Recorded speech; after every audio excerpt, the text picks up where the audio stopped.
Hello everybody, this is Jeff at etrailer.com. Today we take a look at this 17.5 inch by 6 3/4 inch hub piloted gray solid center steel wheel with the 8 on 6.5 inch bolt pattern and a positive offset. Now this wheel is a sturdy steel construction, and this is a hub piloted wheel, which means it'll center on the hub here, not on the lugs. So when you do install this wheel on your hub, this hole is going to slide right onto the hub. It's going to have the exact diameter. The pilot hole diameter on this is 4.76 inches. And because it's hub piloted, the bolt holes are non-chamfered because it doesn't have to center using the lugs. It'll use the pilot hole. So it does require the use of flange nuts for installation. Those we do sell separately on our website. They do require a size of 5/8 inch by 18 size flange nuts, and they go by a part number of 95188.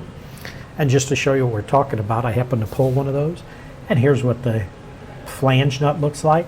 So basically you can see it has a flange on it. When you put this up on the hub, put this onto the stud, and you can tighten it down to hold the wheel in place. Now we mentioned this wheel does have a positive offset, and when I mentioned the offset is always measured from the center line of the wheel. So in other words, into the mounting surface. So if the mounting surface is lined up exactly on the center, that's 0, that's a starting point. If this mounting surface would move to the front of the wheel, that's going to be positive offset. If it moves to the back of the wheel, that's negative offset. And the positive offset on this wheel is 0.19 inches, so it's moving that much, 0.19 inches. So what that's doing is it's moving this wheel closer to the trailer frame. Now this does give you excellent corrosion resistance because it uses a gray powder coat finish over an E-coat primer. And the wheel is a high quality wheel, meets the DOT, Department of Transportation specifications. A few measurements on this. We're going to measure the diameter. The diameter will always be measured inside to inside. So if we take our tape measure, and if we go inside to inside, there's your 17.5 inch diameter. If we measure the width, same way, it's inside to inside, or bead seat to bead seat. So there's your 6 3/4 inches wide. And the bolt pattern on this wheel is 8 on 6.5 inch bolt pattern.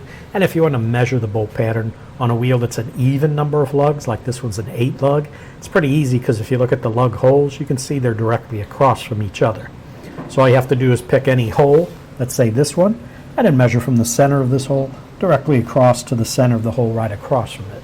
So on this wheel it'll measure 6.5 inches, so it's an 8 on 6.5 inch bolt pattern. Weight capacity on this wheel is 6,005 pounds. But that's going to do it for the review on the 17.5 inch by 6 3/4 inch hub piloted gray solid center steel wheel with the 8 on 6.5 inch bolt pattern.